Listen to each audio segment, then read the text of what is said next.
এই হলো বীর, 8 বছর বয়স আর এনার্জি ভরা। তার জন্য সামার মানে নন স্টপ অ্যাডভেঞ্চার। সকাল সকাল সাইকেল রেস আর মাঝে মাঝে আনএক্সপেক্টেড স্প্রিন্ট। বীর কখনো থামে না।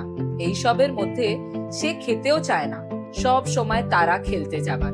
প্রতিদিনের এই একই গল্পই, এক্সট্রা অ্যাক্টিভিটি আর ফানের মধ্যে বীরের ডায়েটের চেয়েও বেশি বীরের এনার্জি দরকার। তাই আমি অ্যাড করেছি Gritzo super milk height plus. এতে আছে high protein, 100% RDA, vitamin D3 আর এসেনশিয়াল ভাইটামিনস অ্যান্ড মিনারেলস, যা আমার ছোটকে রাখে স্ট্রং আর চার্জড আপ। আর নিউট্রিশনকে আরো ইন্টারেস্টিং করতে আমি ট্রাই করি নতুন নতুন রেসিপি। আজকের মেনুতে একটা ইয়ামি চকলেট স্মুদি ওর সাইকেল রাইডার পরে, কোনো রকম রিফাইন্ড সুগার, প্রিজারভেটিভ বা মল্ট ছাড়া। গ্রিটসো সুপার মিল্ক পারফেক্ট বীরের জন্য এই সামারে, কেন কি আমি চাই ও থাকুক স্ট্রং, অ্যাক্টিভ আর হ্যাপি। গ্রিটসো পাওয়ার্স বীরের সামার, আর পাওয়ার দিতে পারে তোমার লিটল চ্যাম্পকেও।